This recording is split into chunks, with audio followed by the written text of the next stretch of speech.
Azərbaycan 2025-ci ili həbslərlə repressiya və sərtləşmənin hökm sürməsi ilə başa vurur.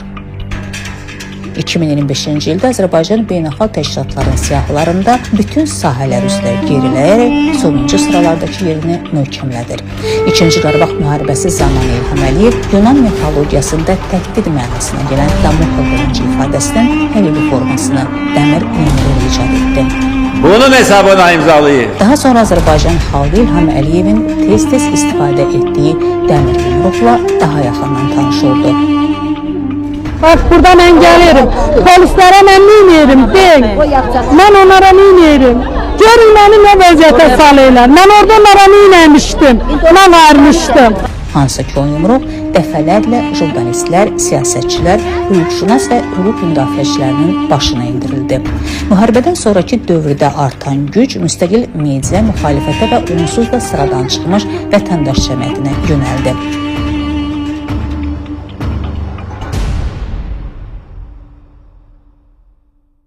Bu repressiya dalğasında diqqət əsasən jurnalistlərə, fəallara və siyasətçilərə yönəldi. Lakin 2025-ci ilin başqa bir qaranlıq reallığı da var ki, demək olar ictimai müzakirələrdən kənarda qaldı. Sülh şəraitində döyüş meydanından uzaqda həyatını itirən hərbi qulluqçular. Dövlətin dəmir yumruq ritorikası fonunda ordunun daxilində baş verən ölümlər. Xəzər Hərbi Tədqiqatlar İnstitutunun 2025-ci ilin yekununa aid hazırladığı hesabatda bu il ərzində həyatını itirən hərbi qulluqçuların sayının 42 olduğu bildirilir.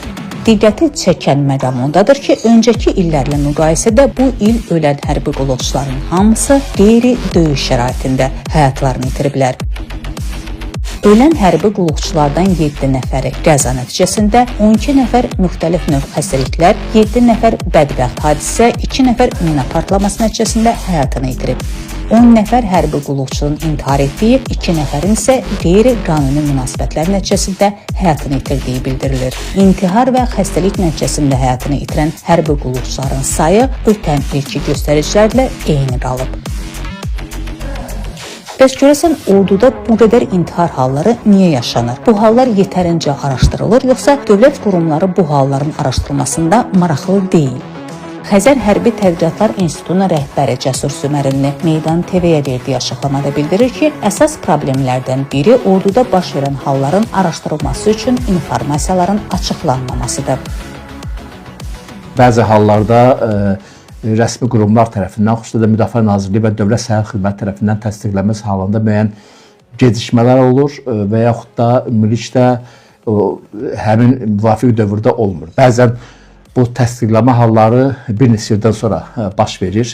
Hansısa məhkəmə qərarı ilə müəyyən şəxsin cəzalandırılması məsələsindən sonra bilirik ki, belə bir hadisə təsdiqini tapıb və yaxud da bəzən elə olur ki, hadisənin üstündən 2-3 il keçib, həmin statistika misal üçün bizdə yoxdur, yəni ölüm faktı bizdə yoxdur və biz onu sonradan əlavə edirik statistika hallarına, faktlarına.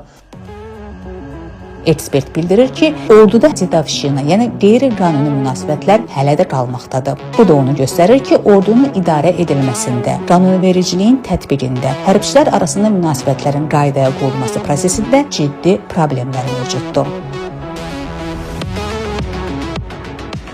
Bunu hər bir insan söyləyə bilər, ordu ilə bağlı hər hansı bir təması olan bir şəxs deyə bilər ki, Azərbaycan Silahlı Qüvvələrində yerliçilik halları qalmaqdadır. Zabitlərin öz vəzifə səlahiyyətlərindən istifadə edərək, deməli, tabiətçisində olanlara qarşı qeyri-zoraki əməlləri həyata keçirməsi halları mövcuddur.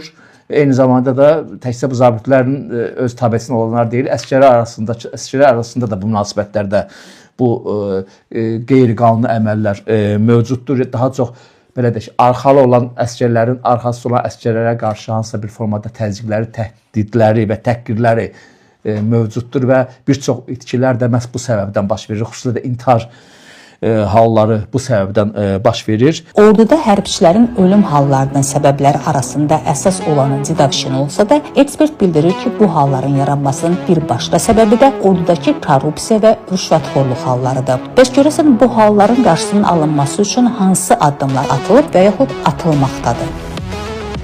Orduda insan haqlarının, orduda demokratiyanın tətbiq olunması çox vacibdir.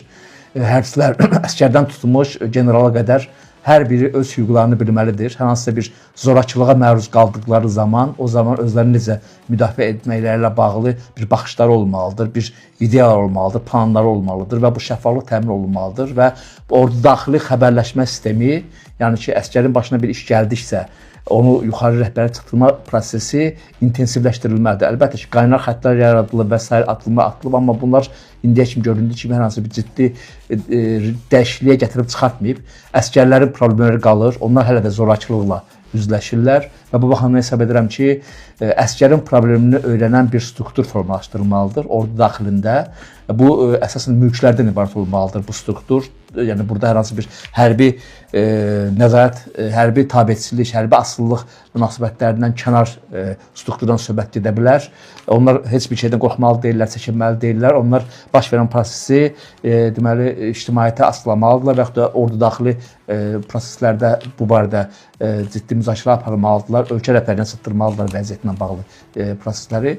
Bunun öncəki illərdə də Azərbaycanda hərbi qulluqçuların qeyri-döyüş şəraitində ölüm halları yaşanıb. Müxtəlif mənbələrin məlumatlarına əsasən 2013-cü ildə silahlı qüvvələrdə 78-81 hərbi qulluqçu həyatını itirmişdi. Baş verən əskər ölümləri böyük ictimai narazılıqda olmuş və bununla bağlı bir sıra etiraz aksiyaları keçirilib. Bu aksiyaların nəticəsində Müdafiə naziri Səfər Əbiyev prezident İlham Əliyevin sərəncamı ilə vəzifəsindən azad edildi. Onun yerinə Zakir Həsənov təyin olundu. Etiraz aksiyaları zamanı həbs olunan gənclərdən bəziləri sonradan müxtəlif ittihamlarla məhkəmə cəzaları aldılar. Bu isə insan hüquqları təşkilatlarının tənqid obyektinə çevrildi.